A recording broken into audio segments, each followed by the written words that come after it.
Tyler. Where have you been my whole life? What's been going on? I feel like it's been like 2 weeks since I talked to you. So Well, that's a lot. That's a lot. I think we've talked more in the last 2 weeks than we ever have. we have. But it's been 2 weeks since I've seen you. It's the reason that I had to postpone the podcast multiple times is my job, who, after legal consultants, I think is the word I'm using correctly or incorrectly. Yeah. I still can't say the name of it. I still can't say the name of the fucking place I work. But I can tell the illegal bullshit that they just pulled on us. Yeah, I mean, yeah, go ahead. My mega corporation job that is one of the largest distributors of sports stuff, which is about as far as I can allude to it. It sounds like a fantastic place to work. Yeah, it's not. It's not. Okay. All right. Not fantastic. But not fantastic at all. It's not. It's definitely not fantastic. No. They decided last Friday, not this last Friday, the Friday before. They didn't pay us, which our checks are supposed to be in our bank account at 5 a.m. They're like, oh, yeah, I don't. You'll either get it at the end of the day or Monday. That's not an option for people like me who live check to check. I have kids, no food in the fucking fridge. Panic. Straight panic. I went to the food shelf. That much panic. My check came after we go to the food shelf. Also, daycare had to be paid right away. Didn't no money to pay daycare. It was terrible. Our checks came, and it's like, oh, what a relief. Okay, we're cool. We're good. Monday rolls around. This company goes into everybody's bank accounts illegally and takes their checks, including mine, back out of our accounts. I was overdrafted. Still haven't received my overdraft fees, by the way, guys, if you're watching.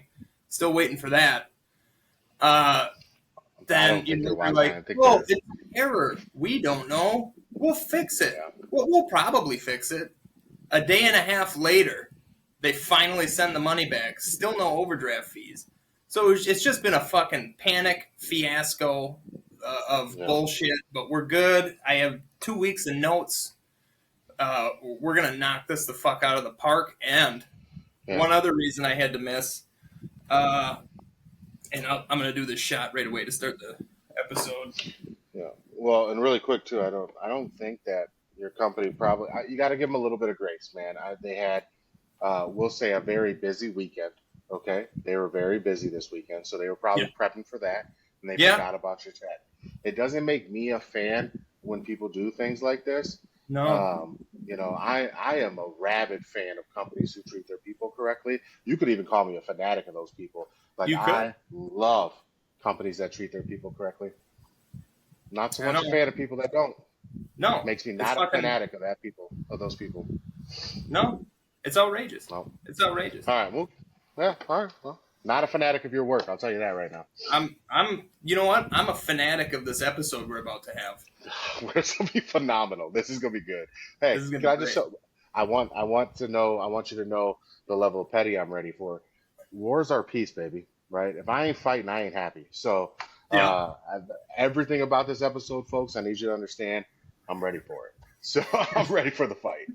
And I'm just saying, I am repping AEW's version of Logan Paul today, Will Ospreay. Let's go, bro. That's GOAT adjacent. That's what that is. That is GOAT. The shirt says GOAT right on it. It's GOAT adjacent. I'm telling. Well, he's a friend of the GOAT. He's not the GOAT. He's a friend of the GOAT. All right. So to our new followers, Orc and Chris and his bros, I have a lemon drop shot that was requested by them. So do I. I just happened to turn mine into a drink. So there are 2 double shots of vodka in here, and then the rest of the fixings, lemon and then some simple syrup and all that stuff. Oh my god! It's a lemonade essentially. I'm pretty much made lemonade to go with it. I put sugar on the rim. That's vodka, lemon, sugar on the rim. What is that under there? That doesn't look good. All right, here we go. It does smell good though. I'll give them. Thanks, guys. No, it's a solid drink, shot, drink, whatever you want it to be. It's solid. See, we're starting off good. That was tasty. Yeah, that's a good one. Keep a mark, by the way. That's one shot so far. I do. 3 other ones to do, a mixed drink and 3 beers in here. We're ready to get fucked up. Goodness, I thought that was... Well, that's better. All right. Yeah, so, what'd you say you had? How much? What do you have? I got... Here, I'll show the camera what I got going on here. Okay, yeah. Let the people know. I have Slamsies cereal milk from Jaden at MGM, picking out another one. I appreciate it. This is going to be good. Okay. I have Curveball Barbecue Whiskey from Tim at 5th Street Liquor, just down the street. So thank you, Tim. I know this is tasty. I've had it. Barbecue. And from a couple of fanatics of the podcast, Gunner and Trinity picked Fireball. That's not their name. That's not. Oh yeah, what was it again? It's either Gennady or Trinner. Trunner. Did we go with Trunner? Trunner. I think is what we want. Yeah. Yeah. Hey, I'm gonna throw this out there too. They're officially an item. No more holding hands. They're kissing and stuff now. Good for you guys. Oh wow. Good for you guys. Wow. Do I hear fucking wedding bells? Ding-a-ling-a-ling-a-ling. I don't know. Did I just scare her off and Gunner's going to be mad at me tomorrow? Maybe. I don't know. Hey. But thanks for the fireball shot. I appreciate it. Hold on. I'll do mine. So, all right. We're good. A little bit of a break there for a second. Yeah. But we're back in action. I got this. That's a recommendation from Cody. Kobe? Cody with a D. Oh, I was thinking like... I was like, I'll take a recommendation from him. Little creepy, but all right. Well, I did try to purchase a 175 of this at Costco the other day for I didn't even tell you guys what I was drinking. So I got this bad boy coming up. We're gonna do that in a second. Then I've got my lemon drop drink, and then for backup, just in case things go wrong, I did bring out the Kirkland specials. So just in case things go wrong, all right. And I've got my water. We're good. Yesterday was a hot day. But just for perspective, for those of you who may not be alcohol connoisseurs, most people, this is a 750 milliliter bottle. I found one of these that was 1.75 liters, whatever it is. I don't speak French. So I'll do this bad boy right here. I just know we talking ounces. I don't know about milliliters and stuff, but here's mine. I have a feeling this is gonna suck because it's chili mango. I'm not really a spicy things guy. I do have to tell you, though, who does know the metric system? Yeah, Will Ospreay definitely knows the metric system. He's the metric. Can we start calling him the metric Logan Paul? Yeah, perfect. Yeah. That's great. Perfect. Etta tried buffalo chicken last night and actually ate it, so she might be joining you and Cece because you can forget about that with me. There we go. It's fucking gross, ain't it? Oh my god. Hold on. You had to chase it with different alcohol. I forgot that was also alcohol. There's still a little left. Oh, see, that's how you know we don't lie on the Kayfabe Marks podcast. That's gross. And I'm suited and booted, baby. I got my braces. Oh my god, that's horrible. I know. Right. Just so you know, Cody, I did do the one that you picked out for me. I was bored and I was like, I'll just go buy another one. It tasted so fucking terrible. I was like, I'm not doing this. We also did one together after a horrible start to the week. So we just knocked one out over the phone. So we do this. This is a lifestyle, folks. This isn't something we do for you guys. We call up our friends and we take shots when we have hard days. All right, so that's fucking right. Listen, we've got, is this episode what, 22? 22? Are we at 22? 20 something. Yeah, I lost. I think it's 22. I do gotta say, I gotta shout out John too at Winehouse. We did this shot together in the liquor store. Jim Beam, aged 7 years. Jim Beam Black. This was delicious and smooth. So thank you, John. It's a solid. What's wild is I just shouted out 4 liquor stores, and we're only a few minutes into the podcast. Yeah, it's just the life we're living in. And as Tyler knows, I pre-gamed a little bit with another Malort shot because I don't know why I hate myself, but I bought another one of those New Era specials. My friends down there at New Era. But I bought another one of those, and they were like, "I thought you hated this," and I was like, "I did." They're like, "Why are you buying it again?" I was like, "It's for the Vine, bro. You know what I mean? You got to do it for the gram, and the people love it, so we got to do it." You know, so I did it. And I told them I'd shout them out. So hopefully they check this out. Now they were looking for this last week, and I haven't seen them since. So hopefully they'll still tune in. They'll tune in. Let them go. Yeah. I feel like we posted enough on all the socials that we were going to be missing a week due to complications, and we were going to run a super show. So, super show it is. I'm going to be fucking drunk by 3 p.m. today. That's all right. Listen, if we're done by 3, that'd be awesome. That would be amazing. That means we are moving. But, hey, we got a lot to talk about. It may not take us that long. You know, we may. Why not? By super show, we just mean we got a lot of really awesome stuff to talk about. We've got a really great countdown.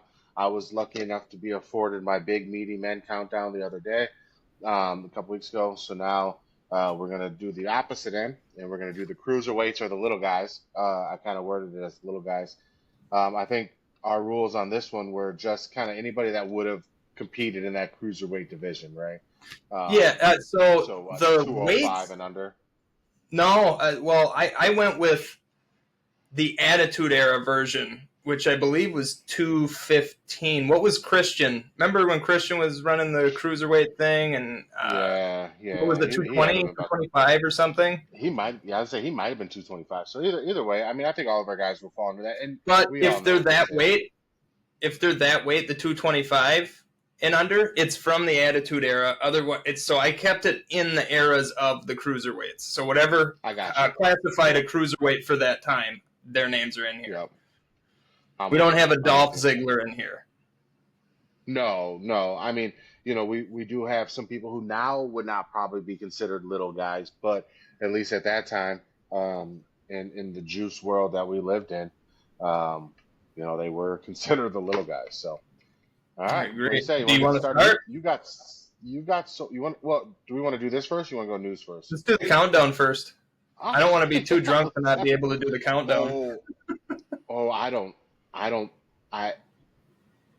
Okay, we can do it. I'm going to cause some hurt feelings here towards the end, and so we're going to be doing the second half of this. It could get a little iffy. I was hoping to be able to do this and bounce. You're kind of like you're gonna have to wait. I heard this really great JBL interview over the weekend, guys. And he was talking about one time when he had to fight Eddie Guerrero, and they were in El Paso, and this was when he like touched Eddie Guerrero's mom or did something. She like fell on him, but then she had like a heart attack. Yeah. And they ran him out of El Paso. He said like they came. He's like, I was driving out. They pulled me over to tell me they couldn't protect me anymore, and they thought I might get murdered. And they were like, you need to go to I can't remember what airport, probably Arlington or something, airport, and they were like, you need to get out of El Paso. And that's the level of out that I was looking to get after what I have to say at the end of these. So I was like, I might get murdered. I got to get out of here. So, but yeah, I'll go first. So these are on our guys that we enjoy, the ones that we like. Yep, favorites. Yeah. And honestly, this was hard for me to really put in order. I don't know that I could have. Any one of these guys could have been number one to me, really, honestly. But number 10 is Juventud. I loved Juventud growing up. I know he wasn't the most popular Guerrero of all time, but I really enjoyed his work. Yeah, Juvi's a good pick. Number 10, I picked Hurricane Helms. He's on my list. He's number 2. Number Everybody 2. knows I love Hurricane. Do I have my Hurricane back here? Nope. I love Hurricane. So, yeah, he's number 2 on my list. Very good. My number 9 is Psychosis. Again, same thing as Juventud. And not to mention, I'm probably a little bit jaded right now. You guys know my recency bias. I've been really into watching AAA. I've been really into the Lucha. So a lot of this is going to lean that way because I remembered how much I loved these guys when I was a kid, too. Well, it's a good point to say that once wrestling really started embracing the Lucha style in WCW and WWE, that's when we started seeing cruiserweights flourish. There really wasn't. Yeah. So it makes sense. Number 9 for me, Pac. Or Adrian Neville. What was it? Neville. But what was his first name? Neville. Oh, God, Adrian? I don't remember now. I don't remember. No, there was like he's been Pac for so long. They had like Adrian English, so it was like it was something Neville. I don't remember, but I know what you're talking about. Not X-Pac, but actual Pac, like Pac. Six Pac. Yeah. Or Pac. It is Pac, isn't it? Pac or Pac? No, you said Pac. Yeah. All right. Yeah. Well, no, that's a good choice. That's a good choice. Black Arrow. What was that? Black Arrow. Yeah. That is finished. I don't know. I don't know his finish. Honestly, my only real exposure to him was like when I first started watching again. He was kind of on his way out, so like he was playing a heel. Yeah, but there was a lot of talk about him because everybody kind of knew he was on his way out. He was disgruntled and all that. So, like, I knew that part of it, and then I saw him a little bit in AEW on occasion, but I couldn't tell you his finisher to save my life. I like when I see him. He's good. He's just he's an odd person. Like, I want to think he's like a big bruiser, but he's small. And he's a thick boy for his stature. He's thick. Oh, yeah. He's a big boy, but it's weird. Anyway, my number 8 is Tajiri. That brings back so many memories when I say Tajiri's name. I love his mid-card matches growing up. Love Tajiri. I have his autograph. Do you? And he's also on my honorable mentions. Okay. Yep. Good.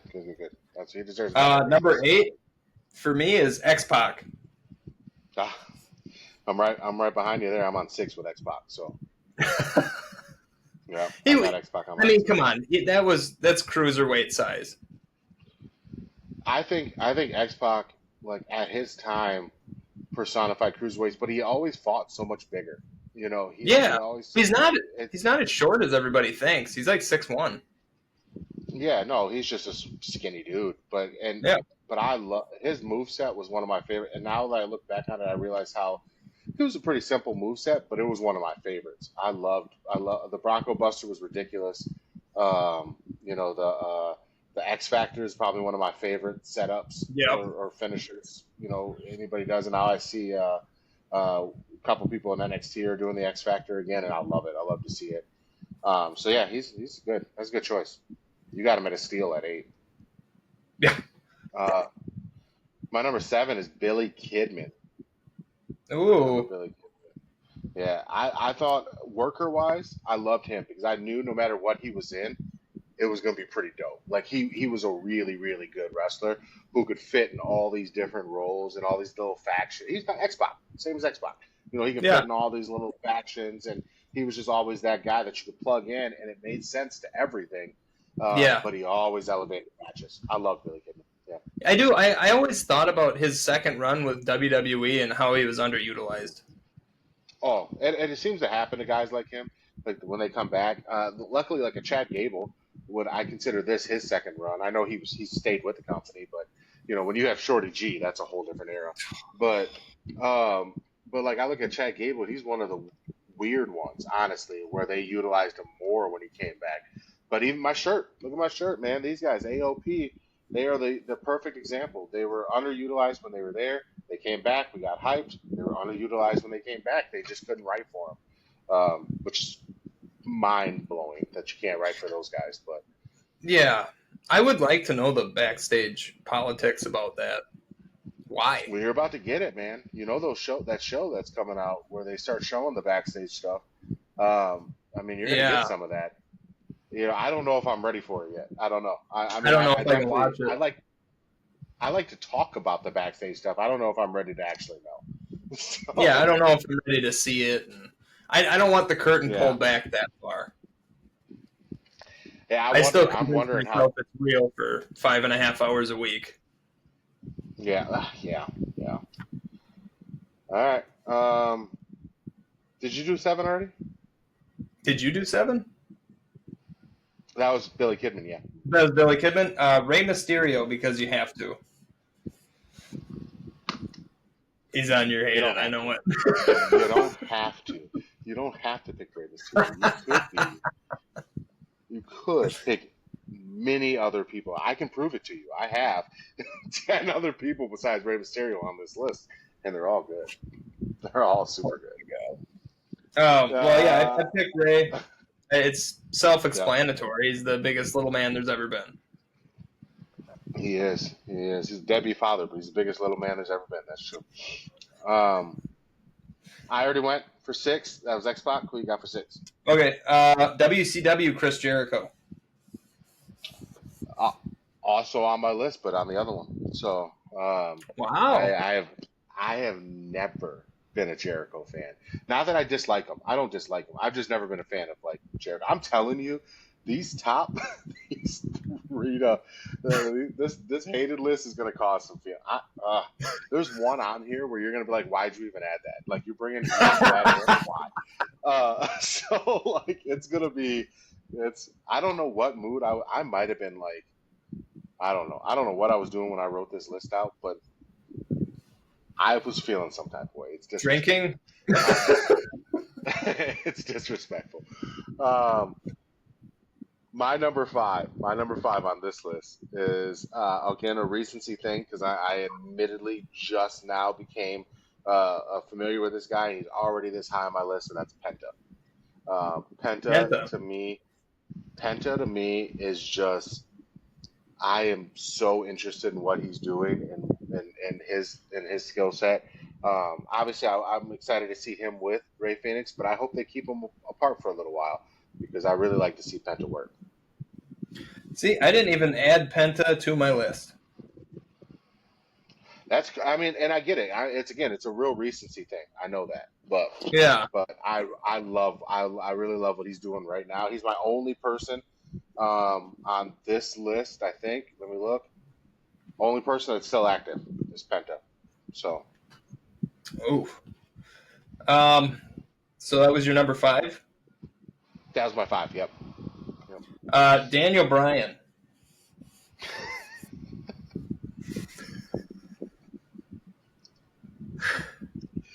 Yeah, what about him? Well, even though he was world heavyweight champion and everything else, he's still a smaller dude. So I consider him a cruiserweight that made it big. I mean, I agree. He is a cruiserweight, not a heavyweight, and probably should have never been in the heavyweight championship picture. Oh, my God. People are going to hate your ass. Oh, you just wait. Number 4, my number 4 is Dean Malenko. And literally the most boring guy on earth. I love Dean Malenko. I don't know why.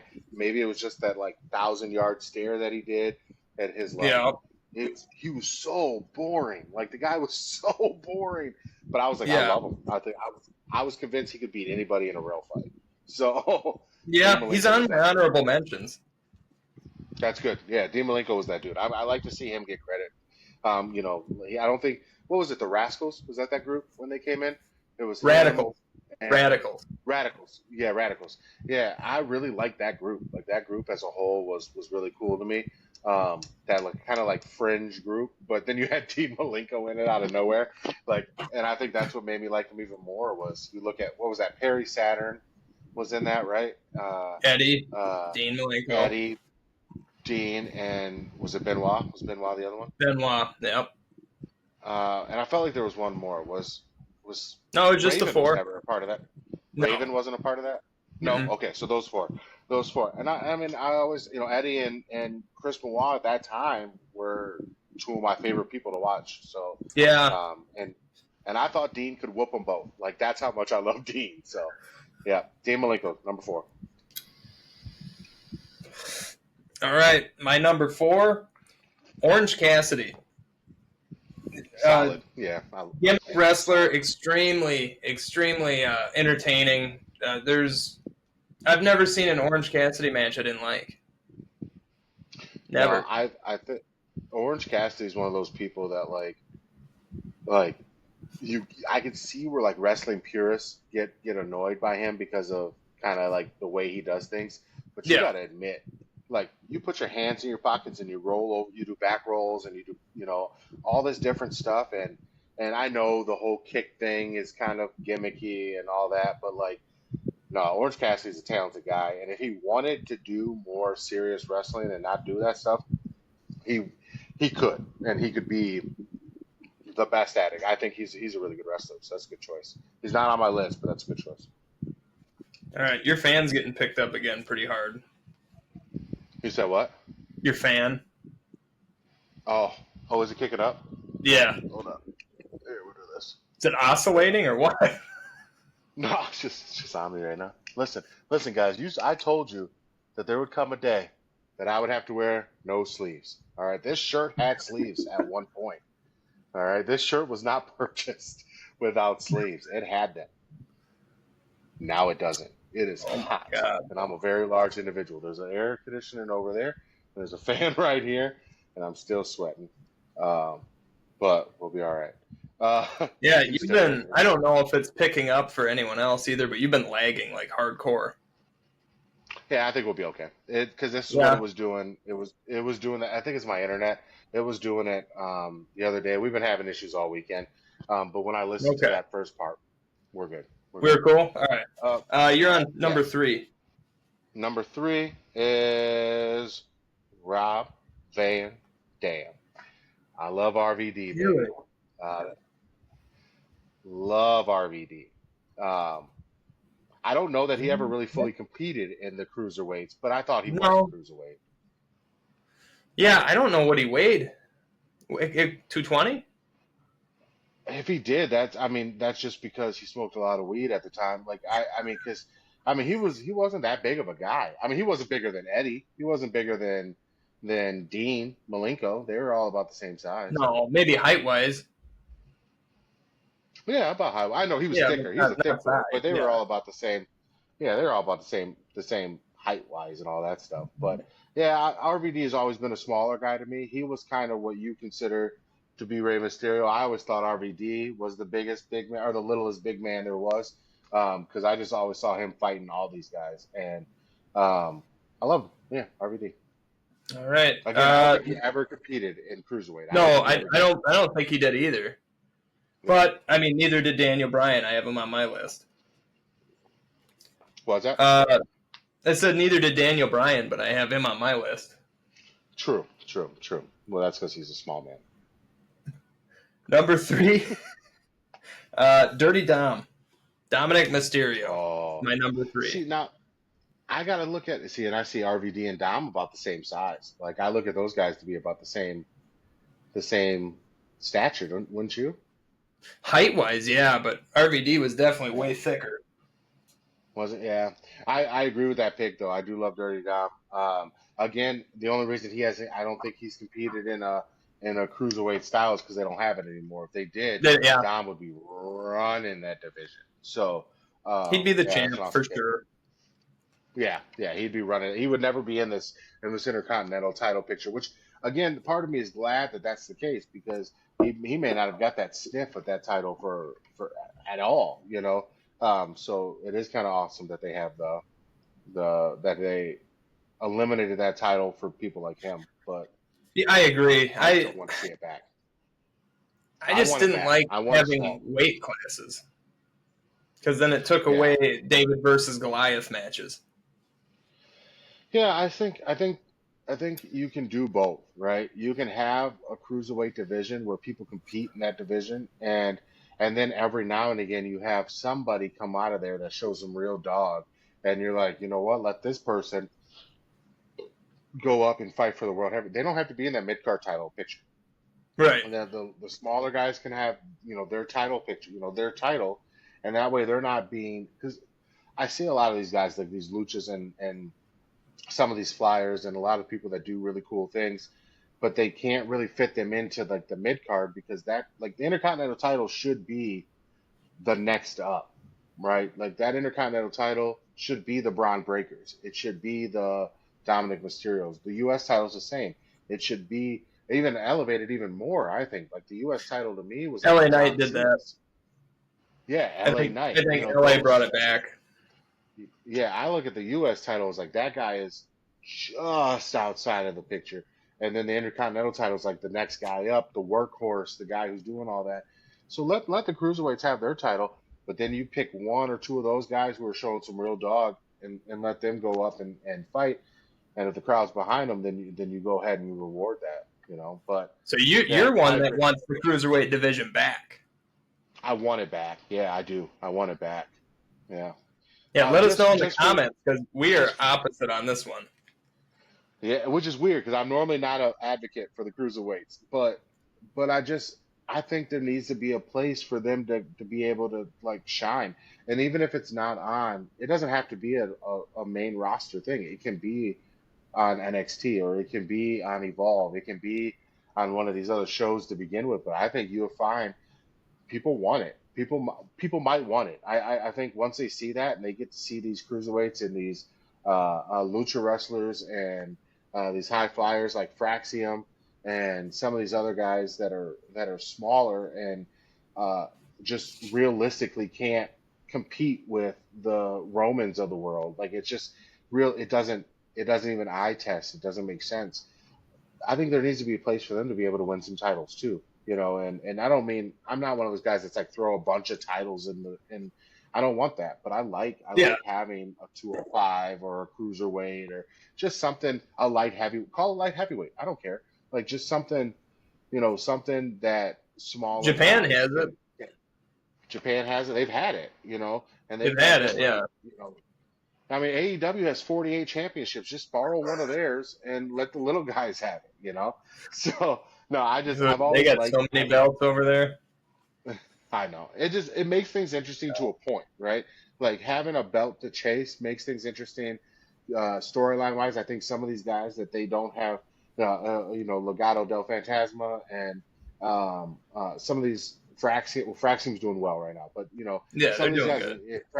If Fraxium were to break up and they were to do their own thing, they wouldn't have a place for them, because those guys aren't going to be in the title picture. Tyler Bate, Pete Dunne. Yeah, Pete Dunne, Tozawa, like all these guys. Like, could you imagine Tozawa? And then you especially Tozawa, and then you tell me that you just lie to me, and you tell me that R-Truth is 205 pounds, and you let him compete in it or something. I don't really care. I want a place where that's those storylines can take hold, because right now I just feel like they're just tossed into these random things with bigger people. It's worse now than it was with Vince, in that sense. Like Vince used to feed. We'll get to Vince here in a little bit. Yeah, but I got to feed him right now.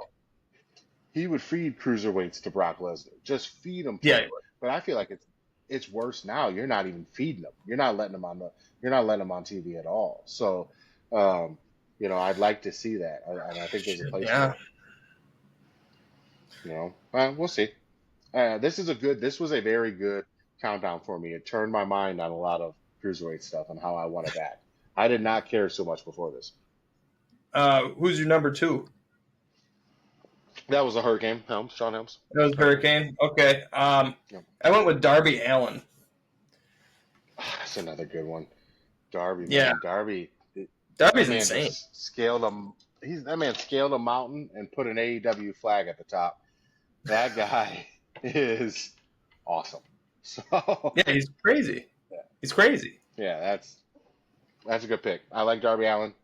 Him and what's his name, Orange Cassidy, kind of in the same realm for me. Where it's like, I mean, Darby's more of he's more of a wrestler. He's a Sting guy. He's those kind of guys. But that coffin drop is one of my favorite moves. I think it's awesome. It's awesome. I love seeing it, and it can be done to anybody, which makes it a perfect finisher. And he's very much like a new age Hardy Boys to me, like just in his style. It's very it's reckless but controlled.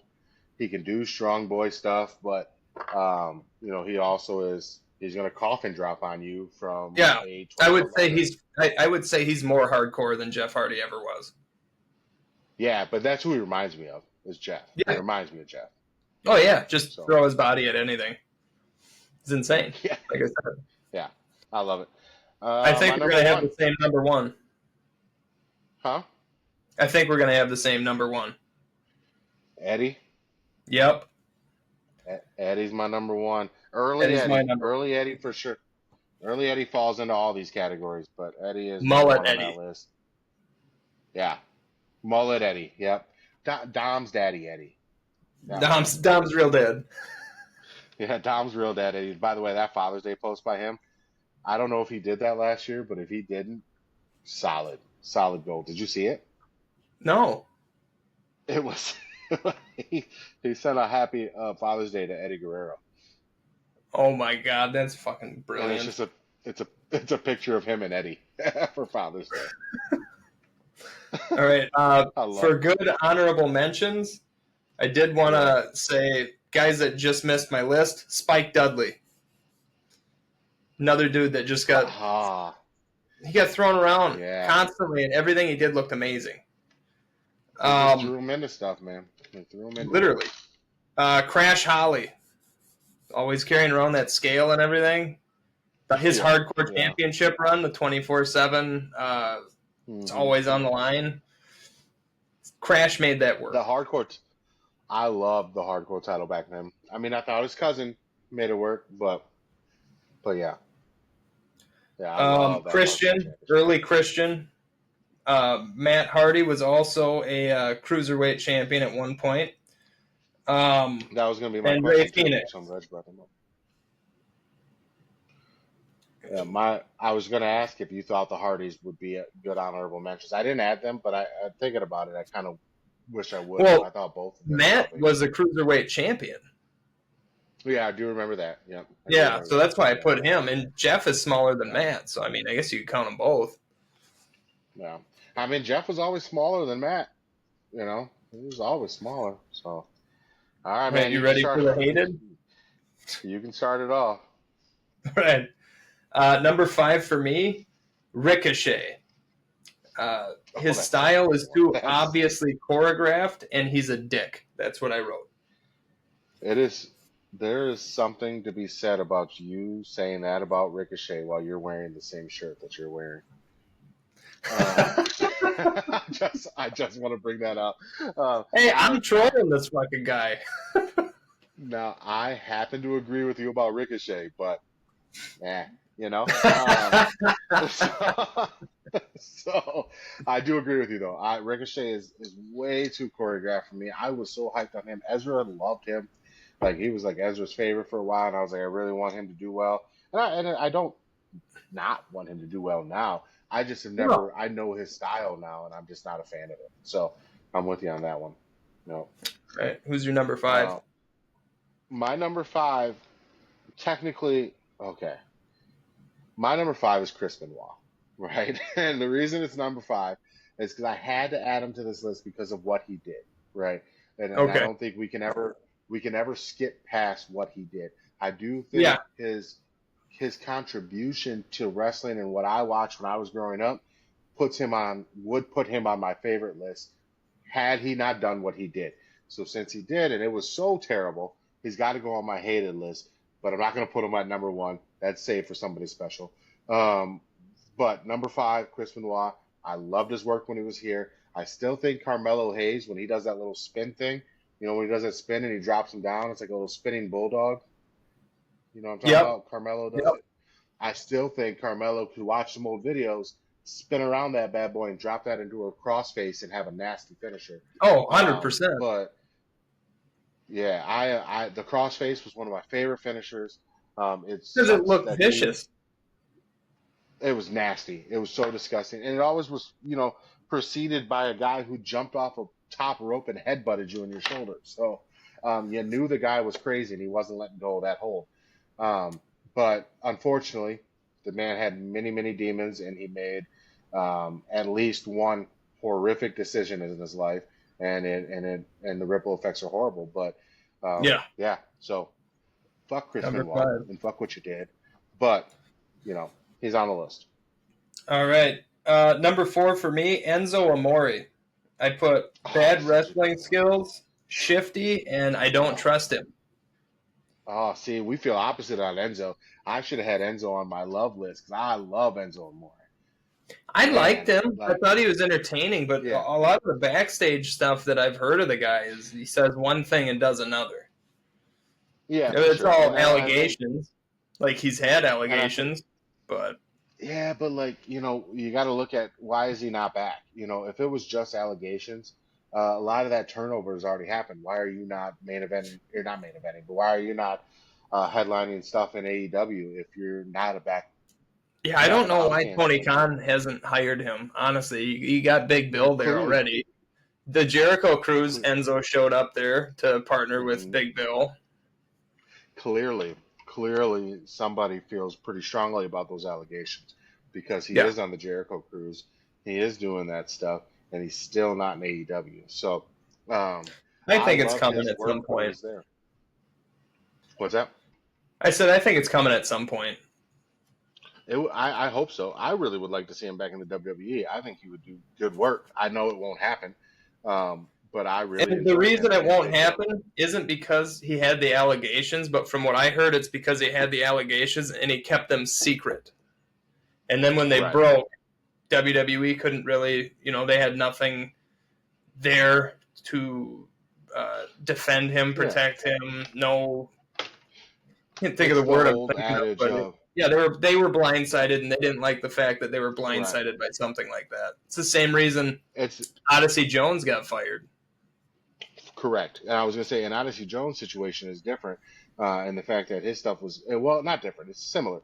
It's the same kind of thing. Like he was found not culpable of whatever was happening. I haven't looked into it, so I don't want to make any major judgments. But I do know that whatever he's doing now, he wasn't responsible for what was said he did, and but yeah, and I get it, and it's the same thing you do with your kids, right? I tell Ezra all the time, you don't need to lie to me. Like you just if you did something and you messed up, we can work it out. We can work it out together. Yeah, you don't do that. Now we have a problem, right? Now we have a problem because now I'm blindsided. Now I look like an idiot because you didn't prepare me for this, So, I get it. But I like Enzo. Enzo's a good dude. All right. My number 4. This is the one where you're like, what are you doing here? Crash Holly is my number 4. Like I know you put him on your list. I just didn't like him. Like nothing other than that. He was good. He's Tom Hanks, right? He's Tom Hanks and Julia Roberts. I don't know why I don't like him. I don't like him. And like, do I like their movies? Yep. Love all their movies. Are they seemingly nice people? Yep. They seemingly do good things in the world. Crash Holly. Loved his wrestling. Seemed like a decent guy. I just didn't like seeing him. And I don't know why. I couldn't tell you. But that's why he's only number 4. Because I didn't like him, but I couldn't tell you why. All right. My number 3, Jack Gallagher. I just thought the gimmick was stupid. Yeah. Well, I don't even know if the gimmick was stupid as much as the implementation of the gimmick was stupid. It just didn't work. No. He was kind of that like old school English boxing kind of character, wasn't he? Was that kind of his? Yeah. Yep. Yeah. Would have worked really well with the Brawling Brutes, but him by himself in that scenario, it was very punch out to me. So I get you on that one. Just didn't like it. Yep. My number 3, Chris Jericho. Oh my God. All forms of them. Even the one that ate the older one. All of them. I just never liked Chris Jericho. I didn't like him when he came to. I hated the whole Y2K thing, Y2J thing. Wow. I didn't know. Admittedly, I mean, at this time, this was like I was young. It was 2000, right? So I was Yeah. probably in fifth grade or something. And but I had no clue who this guy was. I didn't watch these other wrestling promotions. I didn't know. I watched WWE, and he just came in and he was doing all this stuff, and I was like, this guy's just a knockoff Rock. Like I don't really like. He's just trying to be the Rock all the time. I will say, admittedly, Chris Jericho has done some really cool things in wrestling. He has opened the door for a Yeah. lot of people in wrestling. He is, from everything I have seen, a really good, honest, good person. I just didn't like him as a wrestler, and I still don't. I mean, I just never been a big fan. But I think he's a good guy. Nobody's going to No, agree no with hate, you on that one. no hate on Chris Jericho as a person. I just didn't. I didn't like him as a wrestler.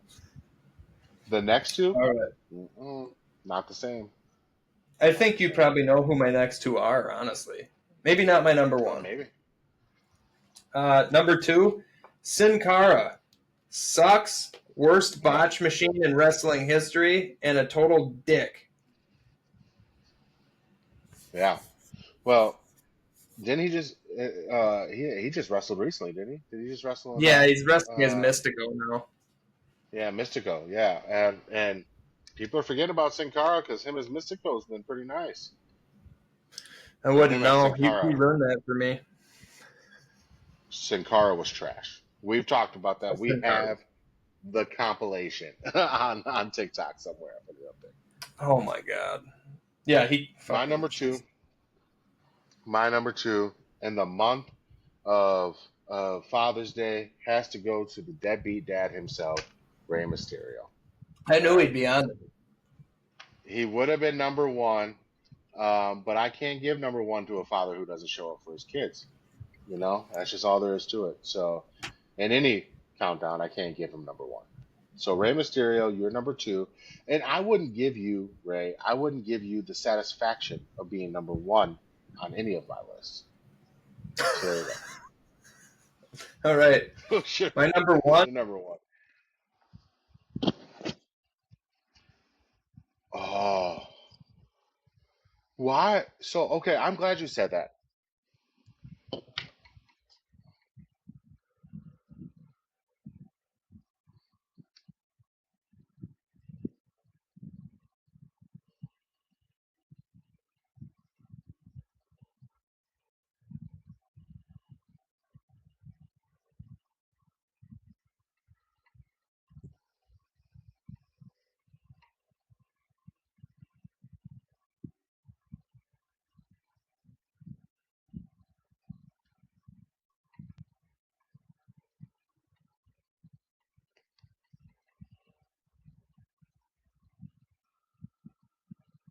Well,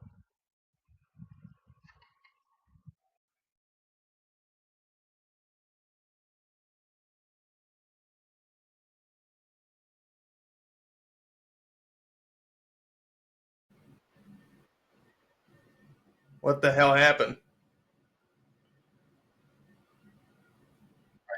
Yeah. Was the clip saved at least?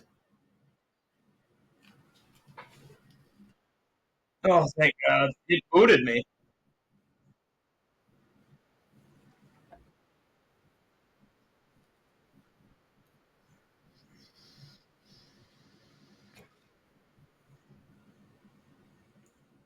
Yeah, I'm wondering if maybe you got too much.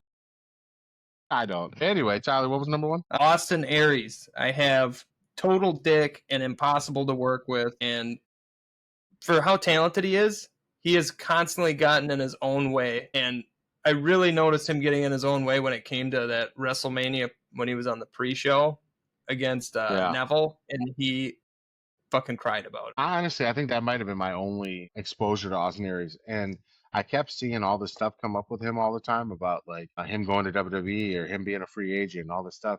So I went back and I looked at Austin Aries clips. I looked at highlights, and I was just like, I don't know. Like I don't really understand why he got the hype he did when I mean honestly there's so many other people out there that can do the Josh Alexanders of the world, Will Ospreays of the world they can do the same thing, if not better. So yeah, that's a solid number one. It's not as good as my number one, but it's a good. All right, let's hear it.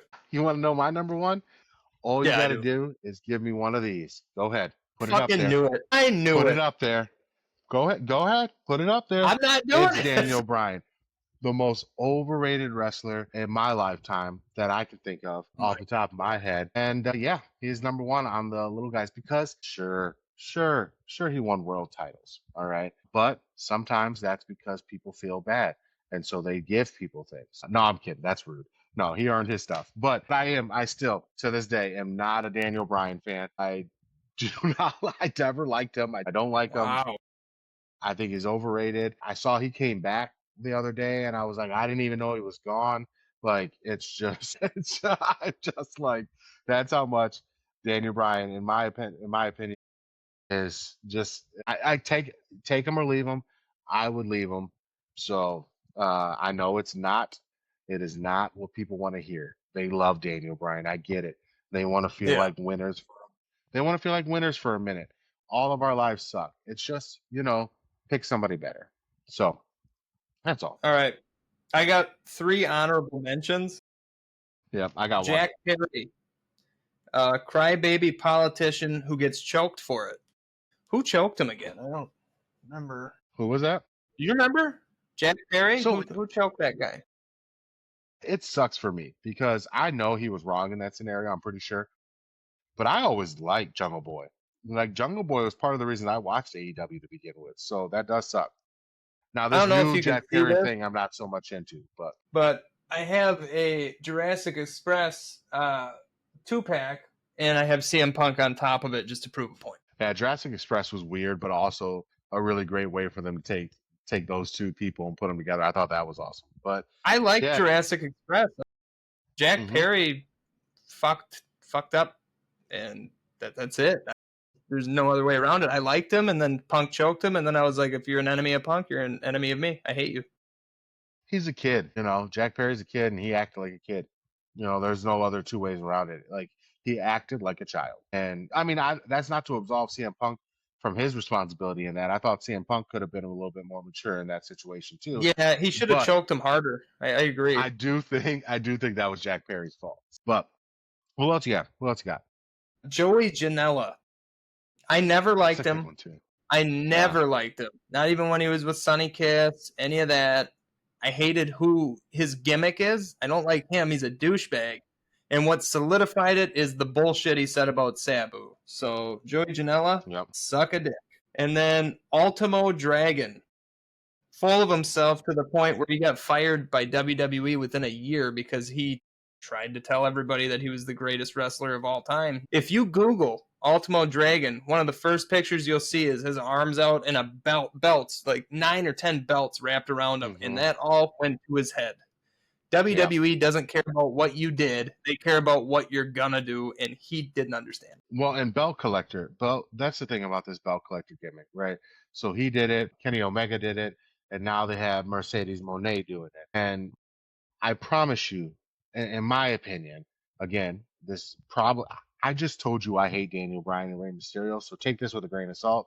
In my opinion, the belt collector gimmick is trash. I can't stand it. It's just like, to me, it seems like it's like bully behavior, so to speak. It's like, I'm a bigger star than all of your people. Let me come in and I'm going to take your belt and I'm going to elevate it, but I'm never going to come on your show again. I'm never going to, you know what I mean? It's just, I never liked it. Mercedes Moné is not the greatest woman wrestler of all time, of our generation, or anything other than that. She's not even the greatest woman wrestler in her promotion. Like, I don't think people understand it's this belt. Whether she has control of her creative or not, somebody does. And when somebody has control over creative and they give you belts, because that is exactly what's happening in this situation, is they are giving belts to them. I'm not into it. And to me, it definitely knocks you down lower. That it knocked Kenny Omega down for me, which sucks because I like Kenny Omega, but the belt collector gimmick is just trash. It's just weird. I agree. I'm not big on that either. The Kenny run was cool for what it was, but he was a heel during it, so I hated it anyway. Right. Well, I've got one honorable mention. Do you have any more? All right. Nope, that's it. Nope. I got one. I got one, and it's Adam Cole, baby. Oh For my many of the God. same reasons, I've talked about other people, Adam Cole rubs me the wrong way. Like I don't know if it's like if I have this like, hey, I've had to be a bigger dude my whole life and I've had to work through whatever it is to be a bigger guy. You don't get to step into my world. I'm stronger than you. All right, Adam Cole. Like that's just the thing. And I've never really I didn't like the whole like elite what was their I mean when in NXT they were, it was him and Bobby Fish and Undisputed. uh, Undisputed. So then when they did the Undisputed Elite and all that, like those guys were good wrestlers, but they were good indie wrestlers. And I don't mean that in like I'm coming down on indie wrestlers, by no means, but there's a style, right? There's a style to somebody who's traveling and doing that wrestling that they just don't do when you get to a bigger stage. When you get to that bigger stage, Adam Cole always wilters in that light. And I've never been a fan of him on the bigger stage. He's never been to me that guy that can go out and do it, but he talks like he can. And so I've just never been an Adam Cole fan. All right. Now, this next part is so much Yeah. news. I'm going to try because we're definitely well over an hour. I'm going to try and just pound these out. All right. Really quick, before we do that, there's going to be a lot I got to of ask you a information. question. Ask you a question. I saw it on TikTok the other day. I responded to it. I want to hear your answer. I'll tell you what I responded.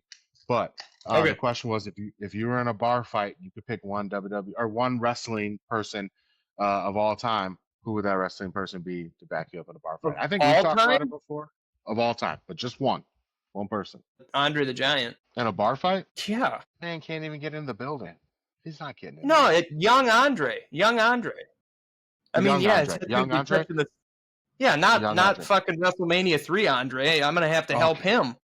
Yeah, young Andre. All right, Afro Andre. Afro Andre. All right, Afro Andre. Mine was Haku all day long. That dude's an animal. Yeah. I wouldn't take any. I wouldn't if Haku was standing in front of me. I am doing whatever you want me to do. I am not. I wouldn't take anybody in a fight against Haku. Anybody. No. Name him. I like my eyes and I don't want my nose bitten off. So I'm just whatever you want, buddy. I would not take that dude is an animal. Anyway, I just saw that. I wanted to see, just in case I get another one, I can tell what you would say. All right, let's do a shot. So I don't have any more actual shots, but I got some Terramana. There you go. Does that work? All right. This smells like cereal. She was not wrong. Jaden from MGM with the Slamsies. I just have a feeling it smells so good and it's gonna taste like shit. I just want to send this shout out to the man who ruined wrestling for this year at least, The Rock. You were my hero. They say never meet your heroes. Don't let your heroes come back to the job they did before. All right, they're gonna screw it up. All right. All right. Should we do this? I'm gonna take a pull. Yeah. That shot glass is pretty nasty, I'm sure. So here we go. All right. Oh, that's disgusting. Damn it, that's also alcohol. Shit. Okay. I got a couple things to say about this. I need to get rid of that bottle. It tastes like Fruity Pebbles cereal milk with rubbing alcohol in it. Not your best pick. So are we saying Fruity Pebbles, not Fruit Loops? Fruity Pebbles. I'm not. Yeah, I'm not with it. I mess with Fruit Loops. I can't do Fruity Pebbles. Oh, okay. All right, let's get into the news. What do you got for me? Votes was asked about Ronda Rousey appearing at Evolution 2 during a Q&A, and they replied, "It's a flip of a coin on Ronda.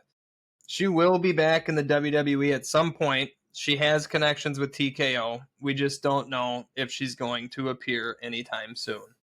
So Ronda has been showing up in the news a lot lately, so I kind of have a feeling she is going to show up. That's just me. Well, and that's the thing too is I didn't even think about that connection with TKO. You know, like that's actually a big deal. So that would be interesting.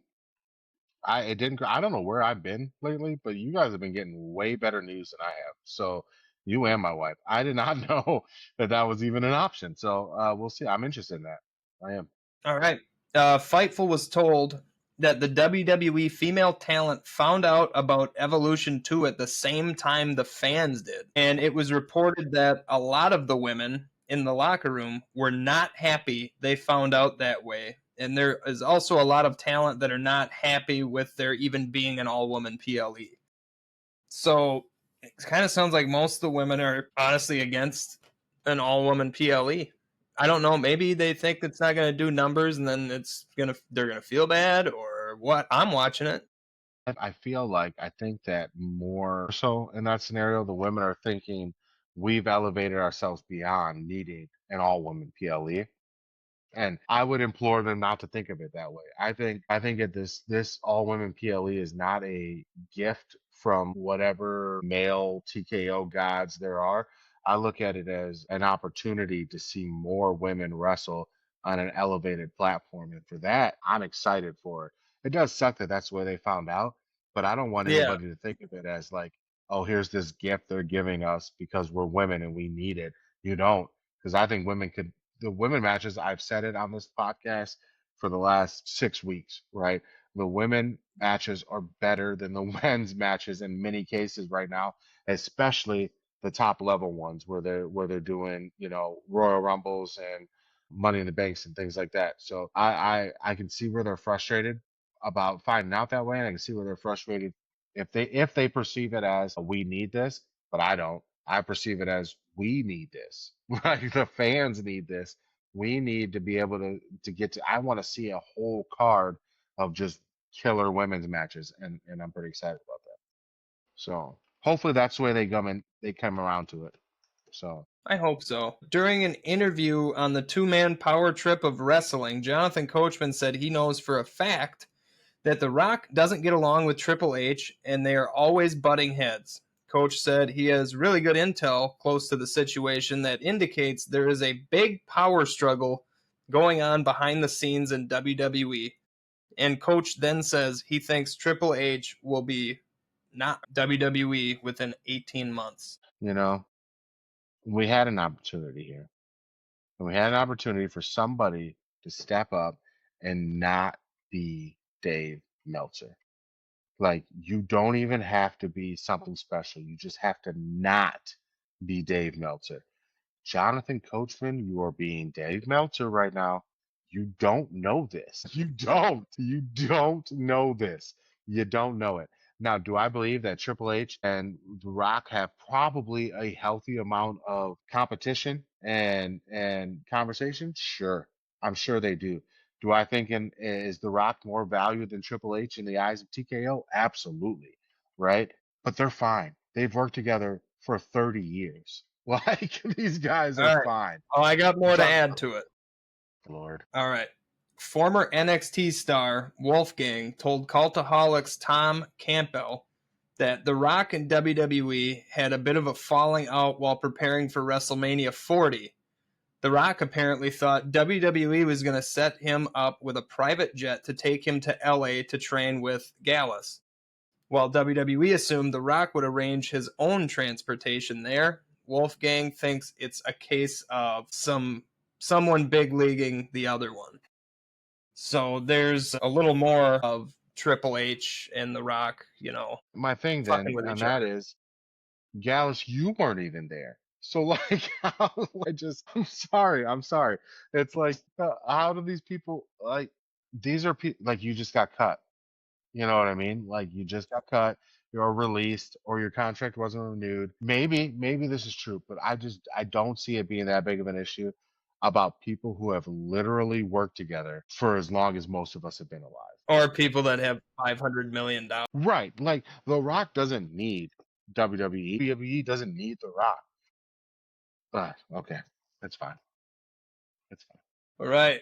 Fightful Select notes Zoe Stark is not expected to return to WWE before WrestleMania 42 after undergoing a significant procedure on her knee that was injured last month on Raw. So she's That going was to be nasty. missing Mania even. Yeah, that was nasty. That sucks. I was hoping she'd get with she'd be one of the ones that'd be considered to get with Brock and or Braun and Seth and those guys if they decided to go with a woman too. Because if you have Paul Heyman, you don't need to talk, and that's been Zoe's biggest downfall. She's isn't much of a talker. So Dave Meltzer's Clappy Cheeks said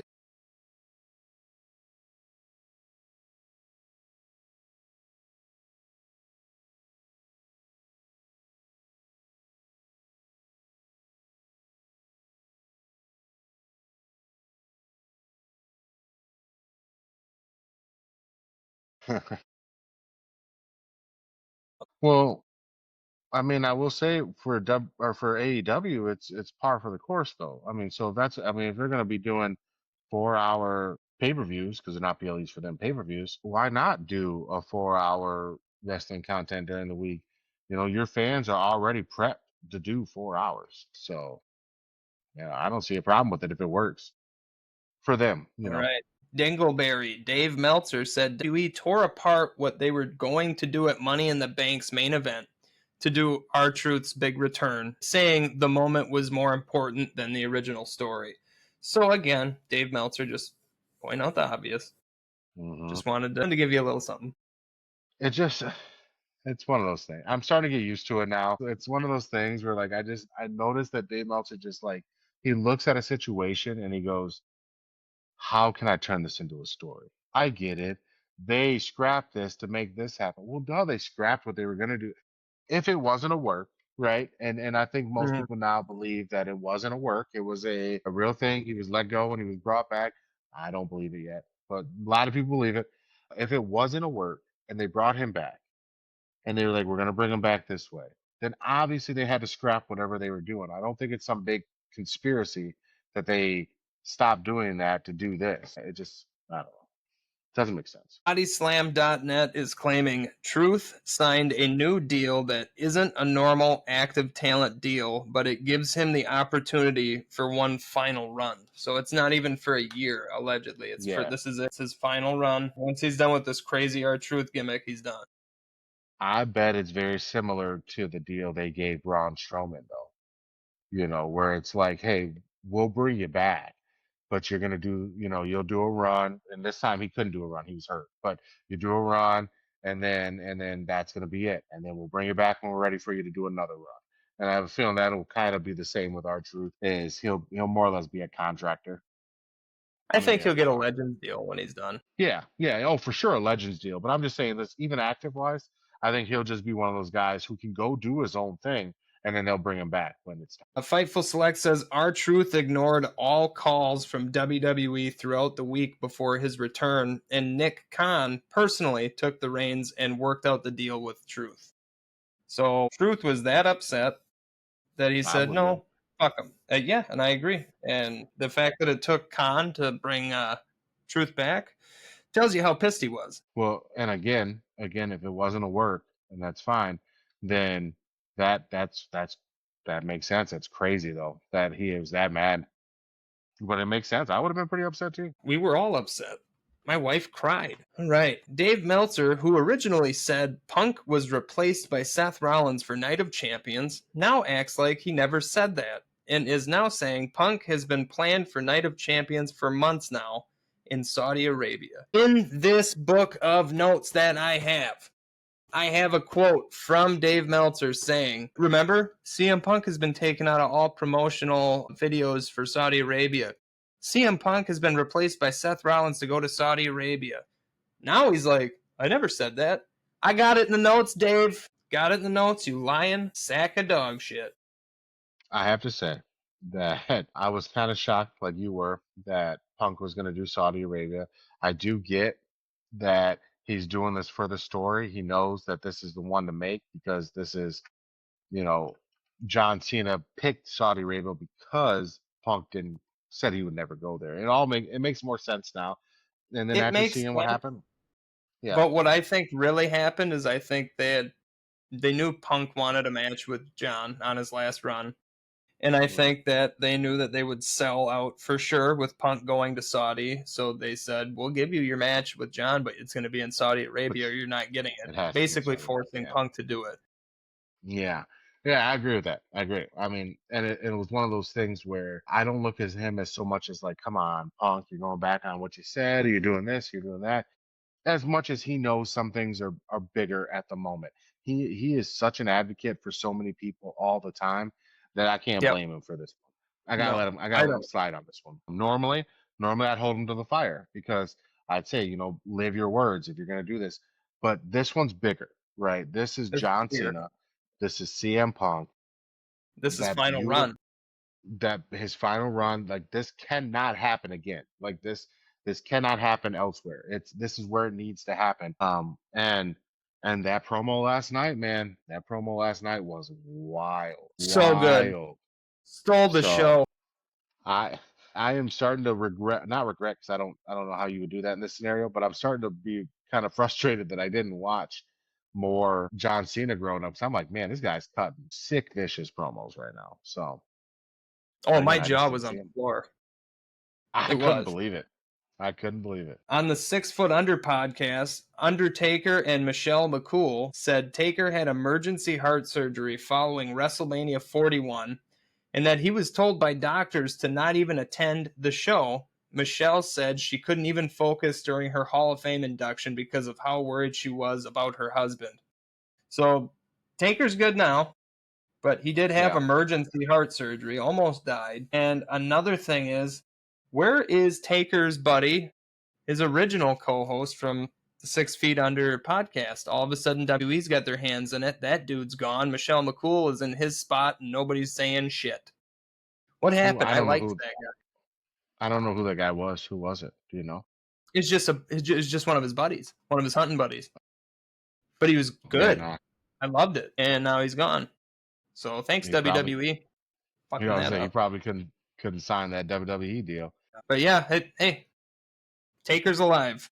We're getting older now, man. It's gonna start happening more and more, and it's tough. Here's somebody we don't hear about. I did a Rankins burp there. Fightful Select notes Danhausen's current contract in AEW is set to expire in July unless they add on injury time. They will. They also say he was welcomed back at Final Battle, and the expectation was then to work him into storylines, but communication dried up after that show. Why does that sound familiar? Communication problems. Oh, my job. Anyway, so yeah, Danhausen getting fucked over. That is fantastic.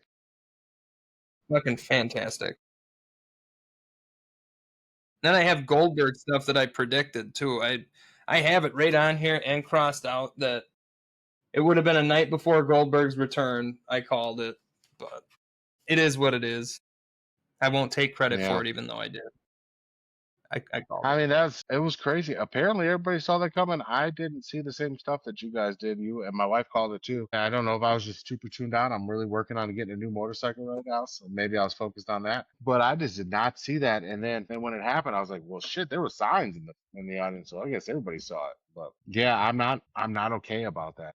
I don't like it. I don't like it at all. No, Danhausen, it's been underutilized since he got there. Tony Khan doesn't know what he has. I don't know. Well, I'm pissed about that because I'm a big fan of Danhausen.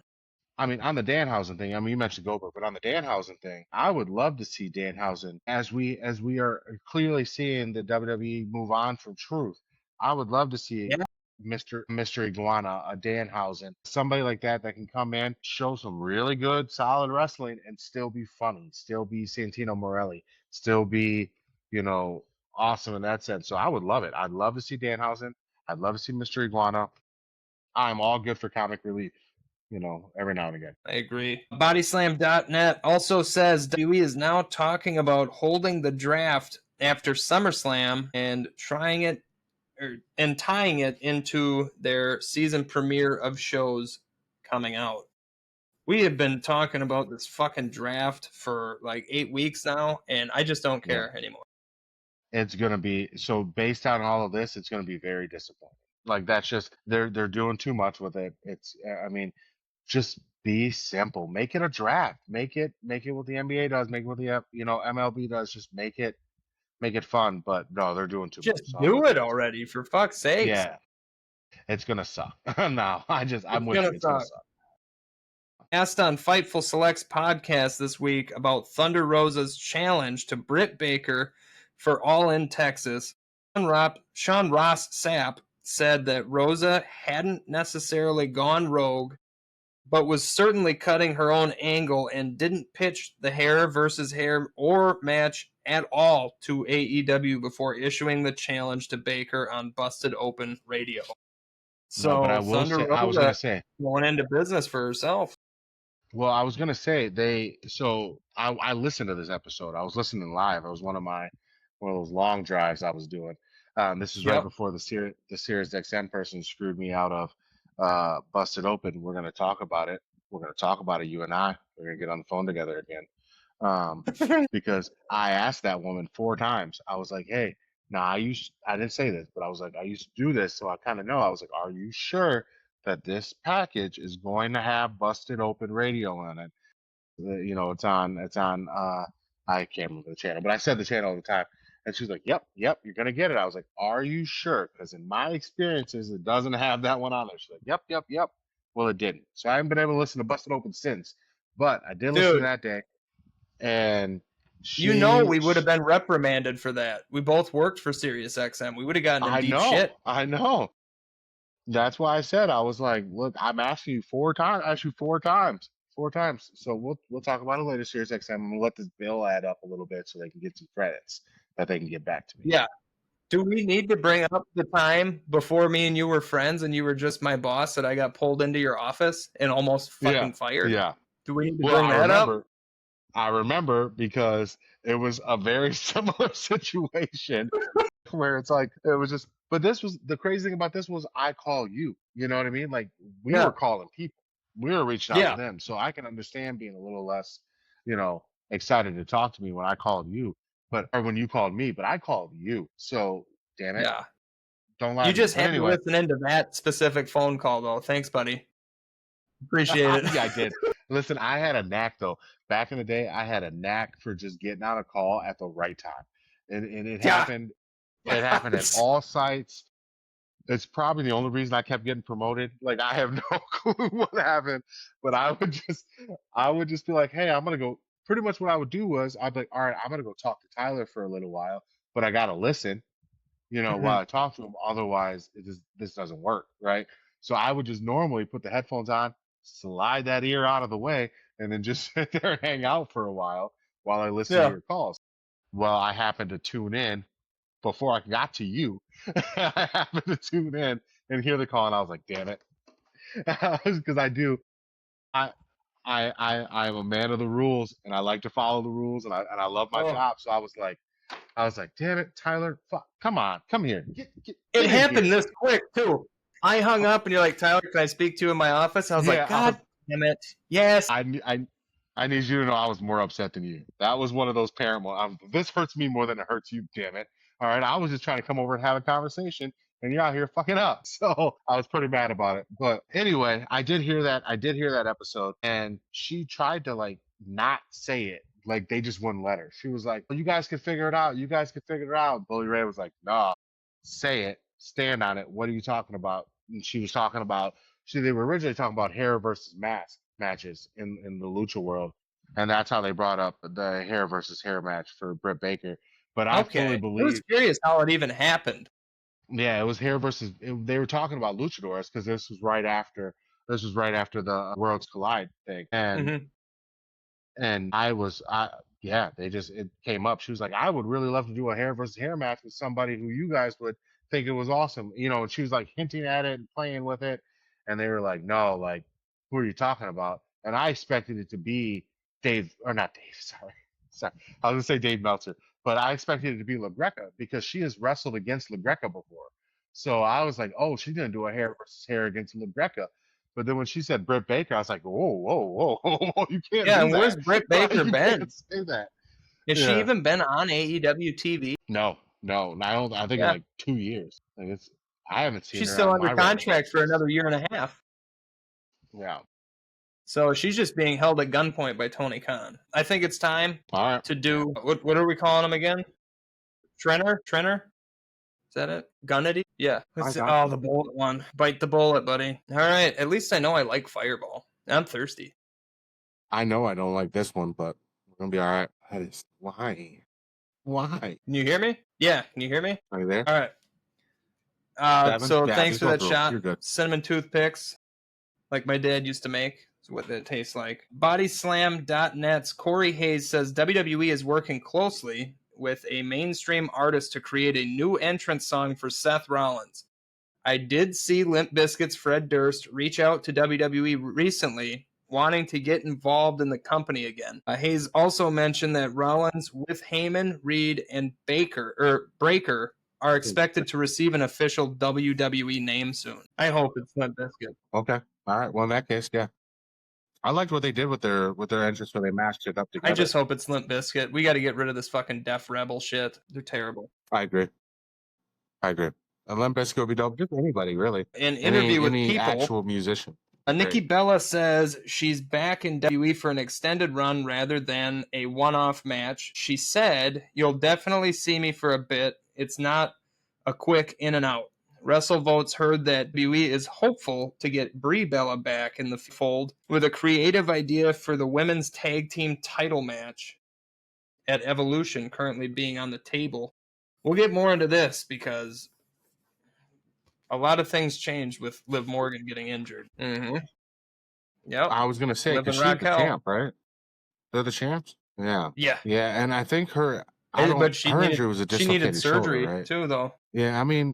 Yep. Oh, she did. Okay. I was going to say, like, I've had dislocated shoulders before that weren't that bad. I've had dislocated shoulders before that were rough. So it really just depends on what level you're at. So if it was that bad, on how long she's going to be for a while. Yeah, I could see something cool. According to WrestleVotes Radio, there is a plan for Natalya and Maxine Dupree to wrestle as a team going forward, possibly using the name The Dungeon Dolls. WWE is working to get the name legally cleared now. That's good. At least Natalya would be on TV again. She hasn't been on TV forever. She's been legit training. They've been legit training together. So I think so too. I think that's something that would be very good for Maxine claims WWE strongly believes Mr. Iguana can connect with a younger audience, and there is significant interest in regularly featuring him as a part of their programming. I hear, and this is me now, I hear he has a lot of heat already in the WWE locker room. Mr. Iguana was interviewed recently, and he said WWE and Shawn Michaels told him he is a lead seller in merch already, and too big of a star for NXT and is going straight to the main roster immediately. The second he said that on that interview, it just went wild that the WWE locker room is like, oh, okay, so he thinks he's a big star, bigger than everybody. Cool. Don't have to go through the same channels. People are pissed. That's all I'm saying. People are pissed at this dude. Well, he is. So, I mean, there's a certain point where you just have to say, like, is this guy more popular than I am right now?